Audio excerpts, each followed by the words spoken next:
കാൽ നടുവിൽ നിന്ന് തുടങ്ങി കാലിലേക്ക് വേദന ഉണ്ടാക്കുന്ന പല അസുഖങ്ങളുണ്ട്. ഇത്തരത്തിലുള്ള ആളുകൾ പെട്ടെന്ന് തന്നെ ട്രീറ്റ്മെൻറ്റ് എടുക്കേണ്ടതാണ്. അതായത് നമ്മൾ വിത്തിൻ 24 മണിക്കൂറിനുള്ളിൽ നമ്മൾ ഇതിന് ചികിത്സിച്ചില്ലെങ്കിൽ നമുക്കത് കാലിൻ്റെ വീക്ക്നെസ് പെർമനൻ്റ് ആയിട്ട് നിലനിൽക്കാനുള്ള സാധ്യതയുണ്ട്. സാധാരണയായി എന്തെങ്കിലും വീഴ്ചയോ പരിക്കോ പറ്റിക്കഴിഞ്ഞാലാണ് ഇതുപോലെ എല്ലിന് ചെറിയൊരു ഫ്രാക്ചർ വന്നതിന് ശേഷമാണ് അത് നീങ്ങിപ്പോവുക. അപ്പോൾ കഠിനമായ വേദന ഉണ്ടാകുമ്പോൾ നമ്മളെന്ത് ചെയ്യും? ഓടിപ്പോയി ഒരു രക്ഷയില്ല, എന്തെങ്കിലും ചെയ്താൽ മാറ്റണം എന്നുള്ള രീതിയിൽ സർജറി ചെയ്യും.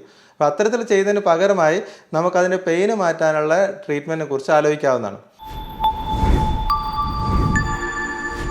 കഴിഞ്ഞ വീഡിയോയിൽ ആക്സിയൽ ബാക്ക് പെയിൻ, അതായത് നടുവിന് മാത്രം വേദന ഉണ്ടാക്കുന്ന കുറച്ച് കാരണങ്ങളെക്കുറിച്ച് നമ്മൾ ഡിസ്കസ് ചെയ്യുകയുണ്ടായി. ഇന്ന് ഞാൻ ചർച്ച ചെയ്യുന്നത് നടുവിൽ നിന്നും കാലിലേക്ക് വേദന ഉണ്ടാക്കുന്ന അസുഖങ്ങളെക്കുറിച്ചാണ്. അതായത് സയാറ്റിക്ക എന്നും ഹെർണിയേറ്റഡ് ഡിസ്ക് തെറ്റൽ എന്ന് പല രീതിയിൽ അറിയപ്പെടുന്ന ഈ നടുവിൽ നിന്ന് തുടങ്ങി കാലിലേക്ക് വേദന ഉണ്ടാക്കുന്ന പല അസുഖങ്ങളുണ്ട്. അതിനെക്കുറിച്ചാണ് നമ്മളിന്ന് ചർച്ച ചെയ്യുന്നത്. ഞാൻ doctor Nishad, consultant pain physician, cortex spine and pain care, Kozhikode. നടുവിൽ നിന്നും കാലിലേക്ക് വേദന ഉണ്ടാക്കുന്നത് ഏറ്റവും പ്രധാനമായി ഹെർണിയേറ്റഡ് ഡിസ്ക്, അതായത് ഡിസ്ക് തെറ്റുന്നത് കാരണമാണ് നമ്മൾ നടുവിൽ നിന്നും കാലിലേക്ക് വേദന ഉണ്ടാക്കുന്നത്. ഡിസ്കിന് തേയ്മാനം ഞാൻ നേരത്തെ പറഞ്ഞു, നടുവിന് മാത്രമാണ് വേദന ഉണ്ടാക്കുന്നതെങ്കിൽ ഡിസ്ക് പുറകോട്ട് തള്ളിക്കഴിഞ്ഞാൽ ഡിസ്കിൻ്റെ പുറകിലായി ഓരോ ഡിസ്കിൻ്റെ പുറകിലും ഓരോ നാഡി ഉണ്ടാവും. അത് രണ്ട് വശത്തും ഉണ്ടാവും. അപ്പോൾ ഏത് വശത്തേക്കാണോ ഡിസ്ക് തള്ളുന്നത്, ഇപ്പോൾ ഈ വശത്തേക്കാണ് ഡിസ്കിന് പ്രശ്നം ഉണ്ടാകുന്നതെങ്കിൽ അത് ആ ഭാഗത്തേക്കുള്ള കാലിൻ്റെ ആ നെർവിൻ്റെ ഭാഗത്തേക്ക് വേദന ഉണ്ടാവും. അപ്പോൾ ഇതൊരു ലൈന് പോലെ നമ്മൾ നടുവിൽ നിന്ന് തുടങ്ങി കാല് വരെ ഒരു വേദന ഉണ്ടാകും. ചിലപ്പോൾ നടുവിന് വേദന ഉണ്ടായിക്കൊള്ളും നിർബന്ധമില്ല. തുടക്കത്തിൽ നടുവിന് വേദന ഉണ്ടായിട്ടുണ്ടാവുമെങ്കിലും ഇപ്പോൾ കാലിലേക്ക് വേദന കൂടുന്ന സമയത്ത് നടുവിന് വേദന ഉണ്ടായിക്കൊള്ളുന്ന നിർബന്ധമില്ല. അപ്പോൾ പലപ്പോഴും നമുക്ക് സംശയം ഉണ്ടാകും, കാലിന് വേദന, പക്ഷേ നടുവിന് എനിക്കൊരു പ്രശ്നമില്ലല്ലോ. നമ്മൾ നടുവിലേക്ക് നോക്കുമ്പോൾ ഇവർ പറയുന്നത് വെച്ചാൽ നടുവിന് എനിക്കൊരു പ്രശ്നമില്ല, എനിക്ക് കാലിൽ മാത്രമേ വേദനയുള്ളൂ എന്നുള്ളത്. അത് ഈ നെർവിന് പ്രശ്നം ഉണ്ടാകുമ്പോൾ നെർവിൻ്റെ പെയിൻ മാത്രമായിട്ടാണ് നമുക്ക് അനുഭവപ്പെടുക. ചിലപ്പോൾ നമ്മൾ ഏതെങ്കിലും ഒരു നെർവിൻ്റെ ഭാഗത്തേക്ക് മാത്രമായിട്ടാണ് വേദന അനുഭവപ്പെടുക. അതായത് നടുവിൽ നിന്ന് തുടങ്ങിയിട്ട് കാലിൻ്റെ സൈഡിലൂടെ പോയി കാലിൻ്റെ പുറം ഭാഗത്തേക്ക്, പുറോടിൻ്റെ ഭാഗത്തേക്ക് വേദന വരാം. അല്ലെങ്കിൽ കാലിൻ്റെ പുറകു വശത്തൂടെ, തുടയുടെ പുറകൂടെ, കാലിൻ്റെ പുറകിലൂടെ കാലിൻ്റെ അടിയിലേക്ക് വേദന വരാം. അല്ലെങ്കിൽ നമ്മളെ മുട്ടിൻ്റെ മുൻഭാഗത്തേക്ക് വേദന വരാം. അങ്ങനെ ഏതെങ്കിലും ഒരു നെർവിൻ്റെ ഭാഗത്തേക്ക് മാത്രമായിട്ടാണ് സാധാരണയായി ഈ ഹെർണിയേറ്റഡ് ഡിസ്കിൽ വേദന ഉണ്ടാവുന്നത്. അപ്പോൾ ഇതിനാണ് നമ്മൾ സയാറ്റിക്ക എന്ന് പറയുന്നത്. സയാറ്റിക്ക എന്ന് പറയുന്ന ഒരു കോമൺ ടെർമിനോളജിയാണ്. അതായത് നടുന്ന് കാലിലേക്ക് ഇറങ്ങുന്ന പെയിനാണ് സയാറ്റിക്ക എന്ന് പറയുന്നത്. പക്ഷേ എല്ലാ സയാറ്റിക്കയും ഡിസ്കിൻ്റെ പ്രശ്നമായിക്കൊള്ളണമെന്ന് നിർബന്ധമില്ല. അപ്പോൾ ഇതിൽ ഹെർണിയേറ്റഡ് ഡിസ്ക് എന്ന് പറയുന്നത് ഡിസ്ക് പുറകോട്ട് തള്ളിയിട്ടുള്ള പെയിന് സാധാരണ നമുക്ക് ഇരിക്കുന്ന സമയത്ത് ഇരുന്ന് കഴിഞ്ഞാൽ നല്ല വേദന ഉണ്ടാവും. അതുപോലെ തന്നെ മുന്നോട്ട് കുനിയാൻ പറ്റില്ല, കുനിയുമ്പോൾ വേദന ഉണ്ടാവും, നടക്കുമ്പോൾ വേദന കൂടി വരും. അപ്പോൾ ഇതൊക്കെയാണ് ഹെർണിയേറ്റഡ് ഡിസ്കിൽ പെയിൻ ഉണ്ടാവുക. റെസ്റ്റ് എടുക്കുമ്പോൾ കുറച്ചൊരു കുറവുണ്ടാവും. അപ്പോൾ സാധാരണ ഇത് പല രീതിയിൽ വരാം. ഒന്ന് എന്ന് പറഞ്ഞാൽ പെട്ടെന്ന് നമ്മളെന്തെങ്കിലും ഒരു വലിയ ഭാരപ്പെട്ട സാധനം എടുത്ത് പൊക്കുന്ന സമയത്ത് ഡിസ്ക് തെറ്റി, അപ്പോൾ അതുവരെ ഒരു പ്രശ്നമില്ലാത്ത ആളായിരിക്കും. പെട്ടെന്നൊരു വെയിറ്റ് എടുത്ത് പൊക്കിയപ്പോൾ പെട്ടെന്ന് ഡിസ്ക് തെറ്റി കാലിലേക്ക് കൊളുത്തി പിടിച്ച് കാലിൽ മൊത്തത്തിൽ വേദന വന്നു. അപ്പോൾ തീരെ നടക്കാൻ പോലും പറ്റാത്ത അവസ്ഥയിലായിരിക്കും ചിലപ്പോൾ സ്റ്റാർട്ടിങ്ങിലുണ്ടാവുക. വേറെ ചില ആളുകൾക്ക് മെല്ലെ ആദ്യം നടുവേദന ഉണ്ടായി, പിന്നെ കുറച്ച് കഴിഞ്ഞ് മെല്ലെ കാലിലേക്ക് ചെറിയൊരു കടച്ചിൽ പോലെ ഇറങ്ങി അത് കൂടി വരുന്ന രീതിയിൽ വരാം. അപ്പോൾ ഈ രണ്ട് രീതിയിലും നമുക്ക് ഹെർണിയേറ്റഡ് ഡിസ്ക് പ്രസൻറ്റ് ചെയ്യാം. ഒന്ന് ഡിസ്കിൻ്റെ തേയ്മാനം കൊണ്ടായിരിക്കും, ഒന്ന് പെട്ടെന്നുണ്ടാകുന്ന വെയിറ്റ് എടുത്ത് പൊക്കുന്നതുകൊണ്ട് പെട്ടെന്ന് ഡിസ്ക് തള്ളുന്നതുകൊണ്ടായിരിക്കാം. അപ്പോൾ ഇത് രണ്ടും നമുക്ക് കാലിലേക്കാണ് പ്രധാനമായിട്ട് വേദന ഉണ്ടാക്കുക. ഇതിൻ്റെ കൂട്ടത്തിൽ ഈ തരിപ്പ്, അതുപോലെ തന്നെ ചെറിയ പിൻസ് ആൻഡ് നീഡിൽ സെൻസേഷൻ, അപ്പോൾ അത്തരത്തിലുള്ള ടിംഗ്ലിംഗ് എന്ന് പറഞ്ഞ സെൻസേഷൻ ഇതൊക്കെ ഉണ്ടാവും. ചിലപ്പോൾ വീക്ക്നെസ് ഉണ്ടാവാം, അതായത് പാദം പൊക്കാൻ പറ്റാത്ത അവസ്ഥ, അല്ലെങ്കിൽ കാല് മൊത്തത്തിൽ തളർന്നു പോകുന്ന അവസ്ഥ, അതും അല്ലെങ്കിൽ വയറ്റിന്ന് പോകാനോ മൂത്രമൊഴിക്കാനൊക്കെ ഉള്ള ബുദ്ധിമുട്ട്. ഇതിന് നമ്മൾ കോഡ ഇക്വിന സിൻഡ്രോം, അതായത് കാലിലേക്കുള്ള തളർച്ചയും അതിനോട് കൂടെ തന്നെ നമുക്ക് വയറ്റിന്ന് പോകായിക, അല്ലെങ്കിൽ മൂത്രം അറിയാതെ പോകുക, ഇങ്ങനത്തെ പ്രശ്നങ്ങൾ, അതൊരു എമർജൻസിയാണ്. ഞാൻ നേരത്തെ എൻ്റെ വീഡിയോയിൽ പറഞ്ഞതുപോലെ അതൊരു റെഡ് ഫ്ലാഗ് ആണ്. ഇത്തരത്തിലുള്ള ആളുകൾ പെട്ടെന്ന് തന്നെ ട്രീറ്റ്മെൻറ്റ് എടുക്കേണ്ടതാണ്. അതായത് നമ്മൾ വിത്തിൻ 24 മണിക്കൂറിനുള്ളിൽ നമ്മൾ ഇതിന് ചികിത്സിച്ചില്ലെങ്കിൽ നമുക്കത് കാലിൻ്റെ വീക്ക്നെസ് പെർമനൻ്റ് ആയിട്ട് നിലനിൽക്കാനുള്ള സാധ്യതയുണ്ട്. അപ്പോൾ അതൊരു എമർജൻസിയാണ്. അപ്പോൾ അതല്ലാതെ ഉള്ള ഹെർണിയേറ്റഡ് ഡിസ്ക്, അതായത് ഈ കോഡ ഇക്വിന സിൻഡ്രോം ഞാൻ നേരത്തെ ഈ പറഞ്ഞ പ്രശ്നങ്ങളൊന്നും ഇല്ലാത്ത ഹെർണിയേറ്റഡ് ഡിസ്ക് നമുക്ക് എമർജൻസി ഇല്ല, നമുക്ക് പേടിക്കേണ്ട ആവശ്യമില്ല. കാരണം ഇതിൽ 90% ആളുകൾക്കും 3 മാസത്തിനുള്ളിൽ മാറും. ഈ ഹെർണിയേറ്റഡ് ഡിസ്കിൻ്റെ ഏറ്റവും വലിയ പ്രത്യേകത അതാണ്. അപ്പോൾ ഇത്രയും സിവിയർ പെയിനായിട്ട് നടുവെന്ന് കാലിലേക്കൊക്കെ വേദനയായിട്ട് വരുമെങ്കിലും ഒരു 90% ആളുകൾക്കും അതൊരു 6 ആഴ്ച മുതൽ ഒരു 3 മാസം വരെയുള്ള സമയം കൊണ്ട് അത് പൂർണ്ണമായിട്ട് മാറും. അപ്പോൾ നമുക്ക് ആ സമയം കൊടുക്കണം. അതാണ് ഏറ്റവും പ്രധാനം. ഒരു സർജറി ചെയ്യുന്നതിന് മുന്നേ ആയിട്ട് നമ്മൾ ഇത്തരത്തിലുള്ള മറ്റുള്ള ട്രീറ്റ്മെൻറ്റ് എടുത്തിട്ട് അതിനുള്ള സമയം കൊടുക്കുക എന്നുള്ള, ശരീരത്തിന് അത് റിപ്പയർ ചെയ്യാനുള്ള സമയം കൊടുക്കണം. ഇനി ഒന്നാമത്തെ കാരണം ഹെർണിയേറ്റഡ് ഡിസ്ക് ആണ്. രണ്ടാമത്തെ കാരണം ഈ ഭാഗത്ത് നമ്മൾ ഇതിൻ്റെ പുറകിൽ നമുക്ക് കാണാം, ഡിസ്കിൻ്റെ പുറകിൽ ഈ നെർവ് പോകുന്ന സ്ഥലമുണ്ട്. അപ്പോൾ അതിന് സ്പേസ് കുറയും. ഇപ്പോൾ ഒന്നുകിൽ ഹെർണിയേറ്റഡ് ഡിസ്ക് പുറകോട്ട് തള്ളുമ്പോൾ ആ ഞരമ്പിന് പോകാനുള്ള സ്പേസ് കുറയുകയാണ്. അതുപോലെ തന്നെ ഡിസ്കിൻ്റെ പുറകിലുള്ള ഈ ജോയിൻറ്റിൻ്റെ പ്രശ്നം കാരണമോ തേയ്മാനം കാരണമോ അല്ലെങ്കിൽ അതിൻ്റെ ഉള്ളിലുള്ള മറ്റുള്ള സ്ട്രക്ചേഴ്സിൻ്റെ വലിപ്പം കാരണമോ ആ ഭാഗത്ത് സ്പേസ് കുറയും. ഇതിനാണ് നമ്മൾ കനാൽ സ്റ്റിനോസിസ് എന്ന് പറയുന്നത്, ലംബാർ കനാൽ സ്റ്റിനോസിസ്. അതായത് നമുക്ക് ഈ ഞരമ്പ് നിൽക്കുന്ന സ്ഥലം ആ കനാലിൻ്റെ സ്പേസ് കുറയുകയാണ്. അപ്പോൾ സ്പേസ് കുറയുന്ന സമയത്ത് നമുക്ക് ഈ നെർവിൻ്റെ ഭാഗത്തേക്ക് വേദന അനുഭവപ്പെടും. അപ്പോൾ ഈ ലംബാർ കനാൽ സ്റ്റിനോസിൻ്റെ പ്രത്യേകത എന്താണെന്ന് വെച്ചാൽ ഇത് കൂടുതലായിട്ട് കാണുന്നത് പ്രായം കൂടുതലുള്ള ആൾക്കാരിലാണ്. വളരെ അപൂർവമായിട്ടേ ചെറിയ പ്രായത്തിൽ കാണുള്ളൂ. അപ്പോൾ പ്രായം കൂടുതലുള്ള ആൾക്കാരിൽ നടുവിന് കാര്യമായി വേദനയോ കാര്യങ്ങളോ ഒന്നും ഉണ്ടാവില്ല. അവർ നടക്കാൻ തുടങ്ങുമ്പോൾ കാലിലേക്ക് വേദന വരും. മിക്കവാറും 2 കാലിലേക്കും തന്നെ വേദന വരും. അപ്പോൾ കുറച്ച് നേരം നടക്കുമ്പോൾ വേദന വരും. അപ്പോൾ എന്ത് ചെയ്യും? അവിടെ ഇരിക്കണം. ഇരുന്ന് കഴിഞ്ഞാൽ വേദന പോവും. പിന്നെയും കുറച്ച് ദൂരം നടക്കാൻ പറ്റും, പിന്നെ ഇരുന്ന് കഴിഞ്ഞാൽ വേദന പോകും. അപ്പോൾ ഇത്തരത്തിൽ നടക്കാൻ പറ്റാത്തൊരവസ്ഥ നമ്മൾ ക്ലോഡിക്കേഷൻ എന്ന് പറയുമ്പോൾ കുറച്ച് നേരം നടന്നു കഴിഞ്ഞാൽ വേദന വരും, അന്നേരം റെസ്റ്റ് എടുത്തു കഴിഞ്ഞാൽ വേദന പോകും, രാവിലെ എണീക്കുമ്പോൾ ഒന്നും ഒരു പെയിൻ ഉണ്ടാവില്ല, കിടന്നു കഴിഞ്ഞാൽ ഒരു വേദന ഉണ്ടാവില്ല. ഇതിനാണ് ലംബാർ കനാൽ സ്റ്റിനോസിസ് എന്ന് പറയുന്നത്. അതായത് നമുക്ക് ഞരമ്പിന് സ്പേസ് ഇല്ലാത്തത് കൊണ്ടുണ്ടാകുന്ന പ്രശ്നമാണ് ലംബാർ കനാൽ സ്റ്റിനോസിസ്. ഇത് ഒരു കാരണമാണ്, കാലിലേക്ക് വേദന ഉണ്ടാക്കുന്ന നടുവിൻ്റെ ഒരു അസുഖത്തിൻ്റെ ഒരു ഘടകമാണ്. മൂന്നാമത്തതൊന്ന് ലിസ്തസിസ് ആണ്. ലിസ്തസിസ് എന്ന് പറഞ്ഞു കഴിഞ്ഞാൽ നമ്മൾ ഡിസ്ക്കാണ് നേരത്തെ തെറ്റെന്ന് ഞാൻ പറഞ്ഞു. അതുപോലെ തന്നെ എല്ല് തന്നെ നീങ്ങിപ്പോവാം. അതായത് നട്ടലിൻ്റെ ഈ ഓരോ കശേരു നീങ്ങിപ്പോവുക. അപ്പോൾ ഈ നീങ്ങിപ്പോകുന്ന സമയത്ത് ഇത് പുറകോട്ട് തള്ളിയ എല്ല് ഞരമ്പിന് പ്രശ്നം ഉണ്ടാക്കും. ഡിസ്ക് ചെയ്തതുപോലെ തന്നെ ഇതിൽ പ്രശ്നം ഉണ്ടാവും. സാധാരണയായി എന്തെങ്കിലും വീഴ്ചയോ പരിക്കോ പറ്റിക്കഴിഞ്ഞാലാണ് ഇതുപോലെ എല്ലിന് ചെറിയൊരു ഫ്രാക്ചർ വന്നതിന് ശേഷമാണ് അത് നീങ്ങിപ്പോവുക.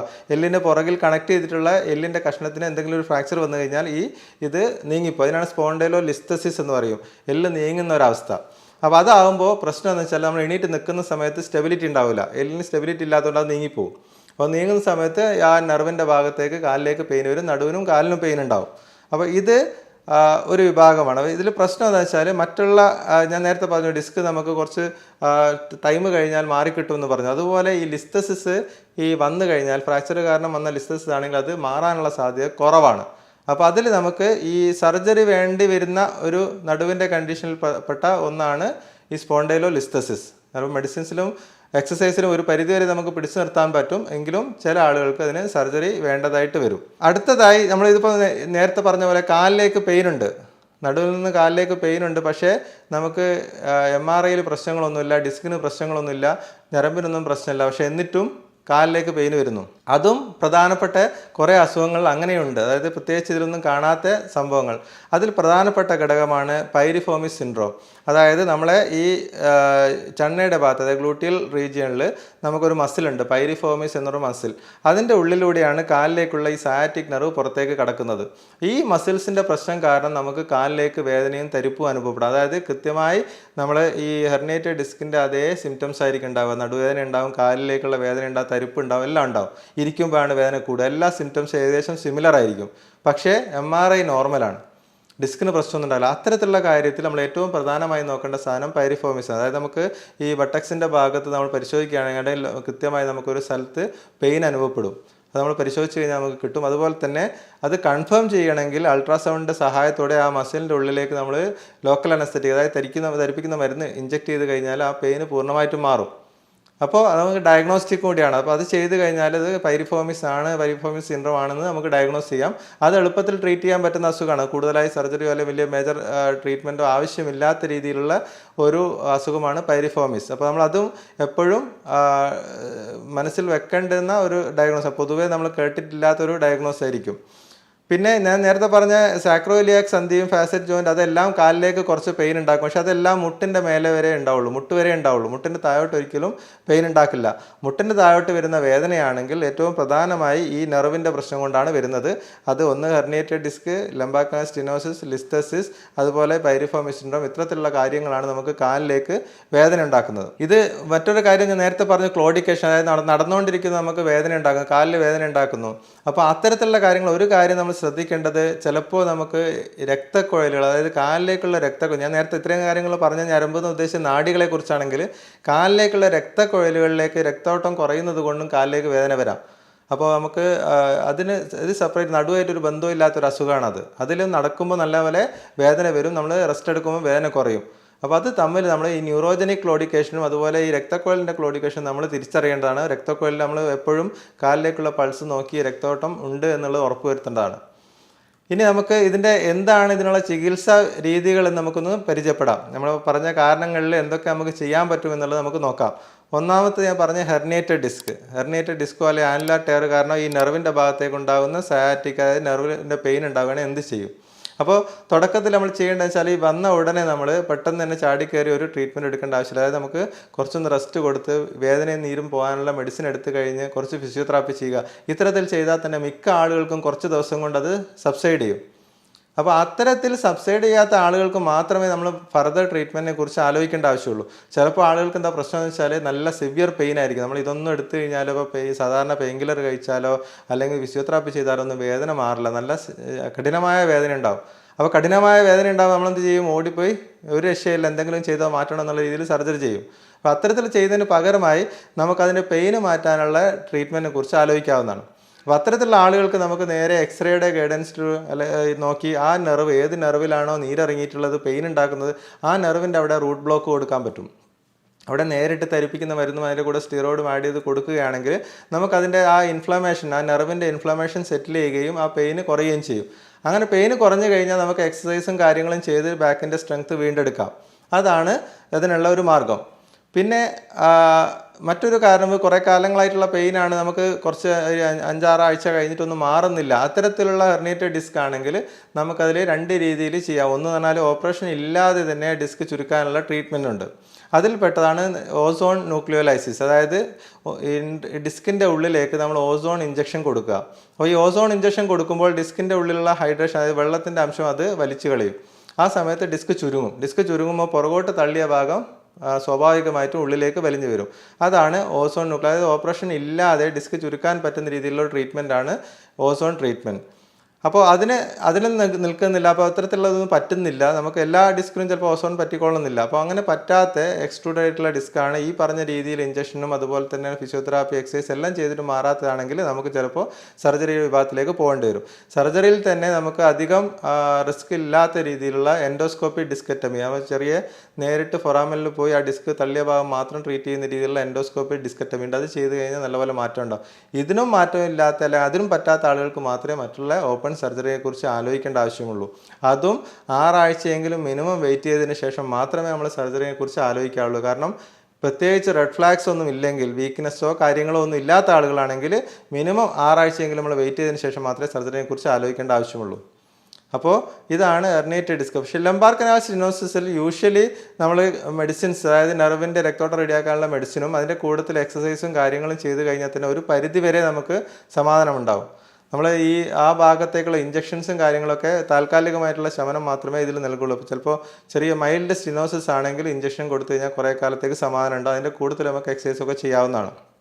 പക്ഷേ സിവിയർ കനാൽ സ്റ്റെനോസിസ് ആണെങ്കിൽ, ലംബാർ കനാൽ സ്റ്റെനോസിസ് ആണെങ്കിൽ നമുക്കതിന് സർജറി മാത്രമേ മാർഗമുള്ളൂ. അപ്പോൾ അത് ആ രീതിയിൽ 2 കാലിലേക്കും ക്ലോഡിക്കേഷൻ തീരെ നടക്കാൻ പറ്റാത്ത അവസ്ഥയാണെങ്കിൽ സർജറിയെക്കുറിച്ച് ആലോചിക്കേണ്ടി വരും. അപ്പോൾ അതിന് മുന്നേ ഉള്ള എല്ലാ സ്റ്റേജിലും നമുക്ക് എക്സസൈസും കാര്യങ്ങളുമായിട്ട് നമുക്ക് മെഡിസിനുമായിട്ട് നമുക്ക് മുന്നോട്ട് പോകാവുന്നതാണ്. പൈരിഫോമിക്സ് നേരത്തെ പറഞ്ഞ പോലെ ഇഞ്ചക്ഷനും അതുപോലെ ഫിസിയോതെറാപ്പിയും ചെയ്ത് കഴിഞ്ഞാൽ നല്ലപോലെ മാറ്റം വരുന്ന ഒരു കണ്ടീഷനാണ്. അത് ചെയ്ത് എക്സസൈസ് ചെയ്യുകയാണെങ്കിൽ പൂർണ്ണമായിട്ട് മാറുന്ന രീതിയിലുള്ള ഒരു അസുഖമാണ് പൈരിഫോമിക്സ്. അപ്പോൾ ഇത്തരത്തിൽ നടുവിൽ നിന്ന് കാലിലേക്ക് വേദന ഉണ്ടാക്കുന്ന പലതരത്തിലുള്ള അസുഖങ്ങളുണ്ടെങ്കിലും നമുക്ക് അത് നോക്കി എന്താണെന്ന് കണ്ടുപിടിച്ച് ആ രീതിയിലുള്ള ട്രീറ്റ്മെൻറ്റ് ചെയ്ത് കഴിഞ്ഞാൽ പൂർണ്ണമായി മാറ്റിയെടുക്കാവുന്നതാണ്. ഞാൻ ഇതുവരെ പറഞ്ഞ നടുവേദനയോ അല്ലെങ്കിൽ നടുവിൽ നിന്ന് കാലിലേക്ക് വരുന്ന വേദനയോ ബന്ധപ്പെട്ട എന്തെങ്കിലും സംശയങ്ങൾ നിങ്ങൾക്കുണ്ടെങ്കിൽ തീർച്ചയായും കമൻറ്റ് ബോക്സിൽ കമൻറ്റ് ചെയ്യേണ്ടതാണ്. ഞാൻ തീർച്ചയായും മറുപടി നൽകും. മറ്റൊരു വീഡിയോയുമായി വീണ്ടും കാണാം.